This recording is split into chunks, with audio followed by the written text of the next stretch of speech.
Hello friends, welcome to our channel. ఈరోజు మనం వీడియోలో మాట్లాడుకోబోయేటువంటి టాపిక్ ఏంటంటే ఫ్యాక్ట్ చెక్ అనేటటువంటి ఒక వెబ్సైట్ అనుకోండి. దానికి సంబంధించి గవర్నమెంట్ ఇష్యూ చేసినటువంటి రూల్స్ పైన సుప్రీంకోర్టు అనేది స్టే ఆర్డర్ ఇచ్చిందనమాట. మరొకసారి ఆ ఫ్యాక్ట్ చెక్ ఏంది, ఎందుకు సుప్రీంకోర్టు అలా స్టే ఆర్డర్ ఇవ్వాల్సి వచ్చింది అన్న డీటెయిల్స్ అని కూడా మనం డిస్కస్ చేయడానికి ప్రయత్నిద్దాం. ఫస్ట్ నెక్స్ట్ ఫ్యూ మినిట్స్ మనం ఈ వీడియోలో మెయిన్గా డిస్కస్ చేయబోయేటటువంటి టాపిక్స్ ఏంటంటే, ఫస్ట్ ఇది వార్తల్లో ఎందుకు ఉంది అంటే కాంటెక్స్ట్, సందర్భం ఏందో మనకు తెలియాలి. దాని తర్వాత ఫ్యాక్ట్ చెక్ యూనిట్ అంటే ఏంది, అసలు ఇక్కడ ప్రెస్ ఇన్ఫర్మేషన్ బ్యూరో ఎందుకు ఇన్వాల్వ్ అయింది, పిఐబి ఎందుకు ఇన్వాల్వ్ అయింది, దాని తర్వాత ఈ మొత్తం ఎలా ఆపరేట్ అవుతుంది ఈ ఫ్యాక్ట్ చెక్ యూనిట్ అనేది పిఐబి కానీ, దాని తర్వాత మనకి ఫ్యాక్ట్ చెక్ ఏదైనా ఒక కంటెంట్ని ఫ్యాక్ట్ చెక్ చేసిన తర్వాత అది ఎన్ని రకాలుగా దాన్ని కేటగరైజ్ చేస్తారు, ఈ విషయాలన్నీ కూడా మనం ఈ వీడియోలో డిస్కస్ చేయడానికి ప్రయత్నిద్దాం. ఇది మనకి యూపీఎస్సీ పాయింట్ ఆఫ్ వ్యూలో general studies paper 2 governance point of వ్యూలో యూస్ఫుల్ అవుతుంది. ఓకేనా? సరే, let me explain the context to you. First మనకు అర్థం కావాల్సింది ఏంటంటే, మనకి ఈ మధ్యలో ఇన్ఫర్మేషన్ అనేది చాలా మట్టికి మిస్లీడ్ జరుగుతుంది. కాబట్టి ఈ యొక్క ఇన్ఫర్మేషన్ ఫ్యాక్టా కాదా అని తెలుసుకోవాల్సినటువంటి అవసరం ఉంది. కాబట్టి ఇది ఫస్ట్ థింగ్. ఈ ఇన్ఫర్మేషన్ కరెక్టా కాదా అని తెలుసుకునేటటువంటి ఆర్గనైజేషన్ లేదా తెలుసుకునేటటువంటి ఏజెన్సీని మనం ఏమంటామంటే ఫ్యాక్ట్ చెక్ అంటారు అనమాట.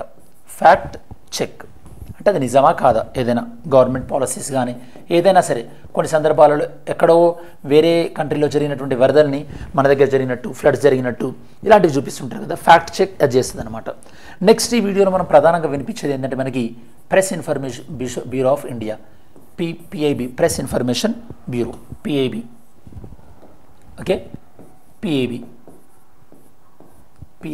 దాని తర్వాత మనకి ministry of public relations. Okay, దాంతోపాటు మినిస్ట్రీ ఆఫ్ ఐటీ రెండు వస్తాయి మనకి. ఇక్కడ మెయిన్గా ఇక్కడ మనకి మినిస్ట్రీ ఆఫ్ పబ్లిక్ అంటే information and broadcasting, MIB, ministry of information and broadcasting, INB, information and broadcasting. దాని తర్వాత సుప్రీంకోర్టు. ఇవి మెయిన్గా ఈ వీడియోలో మనకు వచ్చేటటువంటి టాపిక్స్ అనమాట. ఫస్ట్ మామూలుగా మనకి ఇన్ఫర్మేషన్ అనేది, ఎస్పెషల్లీ ఇన్ఫర్మేషన్ ఈ మధ్యలో మనకి చాలా మట్టికి ఫేక్ ఇన్ఫర్మేషన్ స్ప్రెడ్ అవుతుంది. దాంతోపాటు మనకి మిస్లీడింగ్ ఉన్నటువంటి ఇన్ఫర్మేషన్ స్ప్రెడ్ అవుతుంది.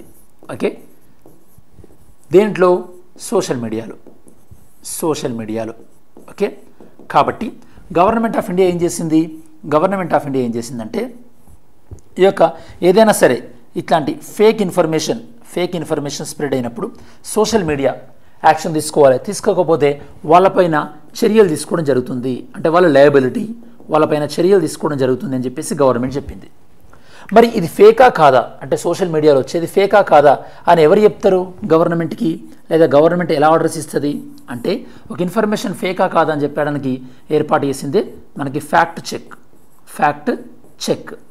ఇది ఫైన్, ఇక్కడ వరకు బాగానే ఉంది, ఫ్యాక్ట్ చెక్ వరకు బాగానే ఉంది. ఓకే, గవర్నమెంట్ రీసెంట్గా ఏం చేసిందంటే, ఒక నోటిఫికేషన్ ఇచ్చిందనమాట. ఏమని, ఈ ఫ్యాక్ట్ చెక్ ఎవరి ఆధ్వర్యంలో పనిచేస్తుందట, ప్రెస్ ఇన్ఫర్మేషన్ బ్యూరో ఆధ్వర్యంలో పనిచేస్తుంది అని నోటిఫికేషన్ ఇచ్చింది.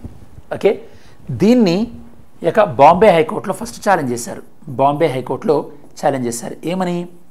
ఏమనంటే, ఈ యొక్క ఫ్యాక్ట్ చెక్ అనేది ఇండిపెండెంట్ ఆర్గనైజేషన్ లాగా పనిచేస్తే బాగుంటుంది, కానీ గవర్నమెంట్ పరిధిలో ఉన్నటువంటి పిఐబిలో పనిచేస్తే అది కరెక్ట్ కాదు కదా. అంటే వాళ్ళు సెలెక్టివ్గా ఏదైతే కనుక గవర్నమెంట్కి డ్యామేజ్ చేస్తుందో, సెంట్రల్ గవర్నమెంట్కి కానీ వాళ్ళ ప్రభుత్వంలో ఉన్నటువంటి ప్రభుత్వానికి కానీ డ్యామేజ్ చేస్తుందో అదే ఫ్యాక్ట్ చెక్ చేస్తుంది, మిగతాది ఫ్యాక్ట్ చెక్ చేయకపోవచ్చు కదా అని చెప్పేసి బాంబే హైకోర్టులో కేసు వేశారు. ఇక్కడ మీకు అర్థం కావాల్సింది అసలు పిఐబి. ఓకే, సో పిఐబి ఎవరి కంట్రోల్లో పనిచేస్తుందో తెలియాలి. పిఐబి అనేది యాక్చువల్లీ మనకి గవర్నమెంట్ ఆఫ్ ఇండియా రూల్స్ చేసుకుందనమాట. తను ఎలా బిజినెస్ని ట్రాన్సాక్ట్ చేయాలని, అంటే ప్రభుత్వం యొక్క విధి విధానాలు ఎలా ఉండాలనేది. మీకు ఒక చిన్న క్వశ్చన్, ప్రభుత్వం యొక్క విధి విధానాలు ఎలా ఉండాలనేది అంటే కేంద్ర ప్రభుత్వం యొక్క విధి విధానాలు రూల్స్ గురించి ప్రెసిడెంట్ ఆర్డర్స్ ఇస్తారనమాట. అంటే కేంద్ర ప్రభుత్వం యొక్క ప్రభుత్వం చాలా సాఫీగా జరగడానికి ప్రెసిడెంట్ రూల్స్ ఇష్యూ చేస్తాడు. ఇది ఏ ఆర్టికల్ ప్రకారం చెప్పండి? According to which article president issue rules for the easy transaction of the business of the union government. అంటే కేంద్ర ప్రభుత్వం యొక్క పనితీరు ఈజీగా ఉండడానికి అని చెప్పేసి ప్రెసిడెంట్ కొన్ని రూల్స్ ఇష్యూ చేస్తాడు, అదే ఆర్టికల్ ప్రకారం. సరే, గవర్నమెంట్ రూల్స్ ఏం చెప్తుంది, గవర్నమెంట్ తన యొక్క పాలసీస్ని ముందు తీసుకెళ్లడం కోసం అని చెప్పేసి ఈ గవర్నమెంట్ రూల్స్ దేన్ని క్రియేట్ చేస్తుంది, ఈ యొక్క ఇన్ఫర్మేషన్ అండ్ బ్రాడ్కాస్టింగ్ అనే మినిస్ట్రీని క్రియేట్ చేశారు. ఈ ఇన్ఫర్మేషన్ అండ్ బ్రాడ్కాస్టింగ్ మినిస్ట్రీలో ఉన్నటువంటి ఒకనొక సంస్థ ఏంది, PIB. Information and broadcasting ministry తమ సమాచారాన్ని ముందుకు తీసుకెళ్లడానికి ఏర్పాటు చేసుకున్న సంస్థ పిఐబి. ఇప్పుడు ఆ పిఐబి పరిధిలోకి ఫ్యాక్ట్ చెక్ తీసుకోవడం కరెక్ట్ కాదని చెప్పేసి బాంబే హైకోర్టుకి వెళ్తే బాంబే హైకోర్టులో ఇనీషియల్గా ఇద్దరు జడ్జిలు స్ప్లిట్ వెర్డిక్ట్ ఇచ్చారు. అంటే ఒక జడ్జి ఏమో ఈ యొక్క గవర్నమెంట్ ఇష్యూ చేసినటువంటి దానిపైన స్టే ఇచ్చారు, ఇంకో జడ్జి స్టే ఇవ్వలేదు, అంటే గవర్నమెంట్ని కంటిన్యూ ఇవ్వమన్నారు. కాబట్టి మూడో జడ్జి యాడ్ చేశారు, థర్డ్ జడ్జ్ మూడవ జడ్జి యాడ్ చేశారు. ఈ యొక్క థర్డ్ జడ్జి ఏం చేశాడు, స్టే ఇవ్వలేదు, అంటే గవర్నమెంట్ ఏదైతే కనుక మీరు రూల్స్ నోటిఫై చేసుకోవచ్చు, అంటే మీరు ఫ్యాక్ట్ చెక్ అనేది పిఐబి పరిధిలోకి వస్తుందని చెప్పేసి మీరు రూల్స్ ఫ్రేమ్ చేసుకోవచ్చు అని చెప్పేసి చెప్పారనమాట. అంటే ఇప్పుడు బాంబే హైకోర్టు క్లియరెన్స్ ఇచ్చినట్టే. బాంబే హైకోర్టు దానిపైన సుప్రీంకోర్టుకు అప్పీల్ వెళ్ళారు కొంతమంది జర్నలిస్ట్ గ్రూపులు అప్పీల్ వెళ్ళారనమాట. సుప్రీంకోర్టు ఏం చేసింది, సుప్రీంకోర్టు ఇప్పుడు స్టే ఇచ్చింది అనమాట. స్టే ఆన్ దేనిపైన, రూల్స్, అంటే రూల్స్ని మీరు ఇప్పుడు అనౌన్స్ చేయకండి అని చెప్పేసి స్టే ఇచ్చింది. సో అందుకోసం మనం ఈ టాపిక్ డిస్కస్ చేస్తున్నాం. ఓకే, ఓవరాల్గా మళ్ళీ ఒకసారి చెప్తాను. ఫ్యాక్చువల్ ఇన్ఫర్మేషన్ ఈ మధ్యలో కాకుండా ఫేక్ మిస్లీడింగ్ ఇన్ఫర్మేషన్ అవుతుంది. గవర్నమెంట్ ఆఫ్ ఇండియా ఇట్లాంటి ఫేక్ ఇన్ఫర్మేషన్ ఎవరైనా స్ప్రెడ్ చేస్తే సోషల్ మీడియా మీద చర్యలు తీసుకుంటారన్నారు. అది ఫేకా కాదా అని చెప్పాల్సింది ఫ్యాక్ట్ చెక్. ఆ ఫ్యాక్ట్ చెక్ని ప్రభుత్వంలో ఉండేటటువంటి ఇన్ఫర్మేషన్ అండ్ బ్రాడ్కాస్టింగ్ మినిస్ట్రీలో పరిధిలో ఉండేటటువంటి పిఐబి పరిధిలోకి తీసుకురావడాన్ని కొంతమంది క్వశ్చన్ చేశారు. ఆ బాంబే హైకోర్టు ఇచ్చినటువంటి జడ్జిమెంట్ అనేది వీళ్ళకి జస్టిఫైగా అనిపించకపోయేసరికి సుప్రీంకోర్టుకి వెళ్ళారు. సుప్రీంకోర్టు ఇప్పుడు ఆ రూల్స్ పైన స్టే ఇచ్చింది. ఇది మనకి ఓవరాల్ కాన్సెప్ట్ చాలా డీటెయిల్గా మీకు అర్థమైంది అనుకుంటా. ఒకసారి మనం నోట్స్ చూద్దాం.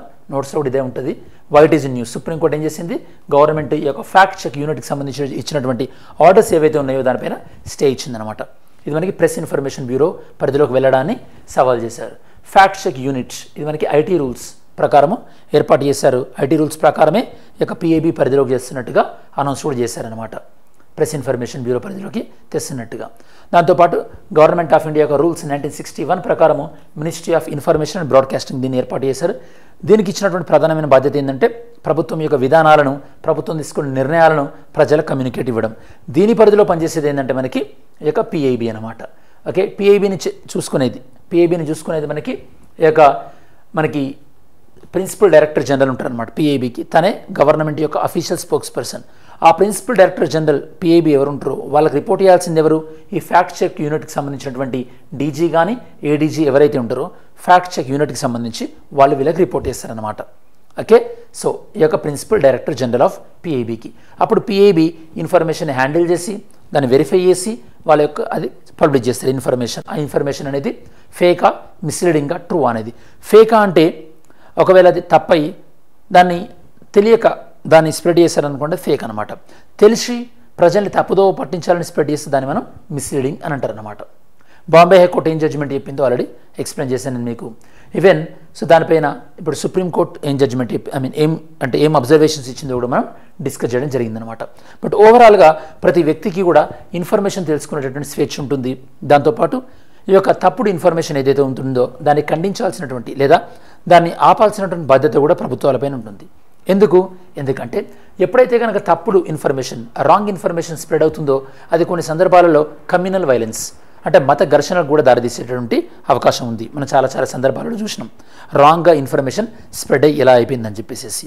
కాబట్టి సో ఈ విషయం పైన ఫ్యాక్ట్ చెక్ అనేది ఇండిపెండెంట్గా పనిచేసి ఎవరు ఫేక్ ఇన్ఫర్మేషన్ క్రియేట్ చేసినా, ఎవరు ఫేక్ ఇన్ఫర్మేషన్ స్ప్రెడ్ చేసినా వాళ్ళపైన చర్యలు తీసుకునే విధంగా ఉండాలని మనం ఎక్స్పెక్ట్ చేయాలన్నమాట.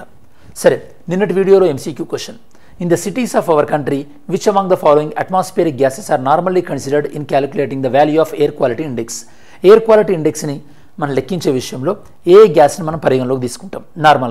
నార్మల్గా మనం carbon monoxide, nitrogen dioxide, sulphur dioxide అంటే 2, 3, 4 దీన్ని పరిగణలోకి తీసుకుంటాం మనం. ఆన్సర్ వచ్చేసి బి 2, 3, 4. సరే, మరి ఈరోజు వీడియోలో క్వశ్చన్ ఏదో చూద్దాం. టుడేస్ వీడియో క్వశ్చన్ డెమోక్రసీలో హైయెస్ట్ వాల్యూ ఏంది?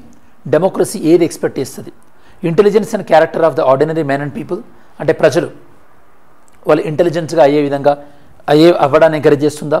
Methods of strengthening executive leadership అంటే ప్రభుత్వం యొక్క లీడర్షిప్ బలంగా ఉండడాన్ని ఎంకరేజ్ చేస్తుందా?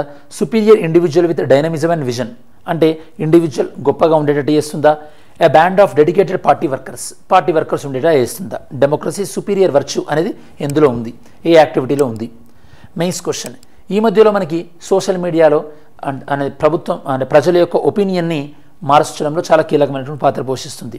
మరి ఇందులో సోషల్ మీడియా ఎదుర్కొంటున్నటువంటి ఎథికల్ ఛాలెంజెస్ ఏంది? ఎస్పెషల్లీ ఫేక్ మీడియా విషయంలో సోషల్ మీడియా ఎదుర్కొంటున్నటువంటి ఈ యొక్క ఎథికల్ ఛాలెంజెస్ ఏ విధంగా ఉన్నాయి?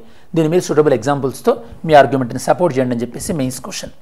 సరే, మనం వీడియో చివరిలోకి వచ్చేసాం కాబట్టి ఈ వీడియోలో మనం మెయిన్గా డిస్కస్ చేసినటువంటి అంశం ఏంది? ఫ్యాక్ట్ చెక్ అనే దాన్ని పిఐబి పరిధిలోకి తీసుకురావడాన్ని ఎందుకు తప్పుపడుతూ క్వశ్చన్ చేశారు, అండ్ పిఐబి ఏ మినిస్ట్రీ పరిధిలో ఉంటుంది, అండ్ ఆ మినిస్ట్రీని ఎందుకు ఏర్పాటు చేశారు అని చెప్పేసి ఇప్పుడు సుప్రీంకోర్టు అబ్జర్వేషన్ ఏంది అని మనం డిస్కస్ చేసాం. ఇది మనకు ఓవరాల్గా ఈ యొక్క ఫ్యాక్ట్ చెక్ని పిఐబి పరిధిలోకి తేవడం అనేది ఏదైతే ఇష్యూ ఉందో దానికి సంబంధించినటువంటి సమగ్రమైన విశ్లేషణ. ఐ హోప్ ఈ వీడియో మీ ప్రిపరేషన్కి యూస్ఫుల్ అవుతుంది అనుకుంటున్నాను. Thanks for watching this video. Have a great day. జై హింద్.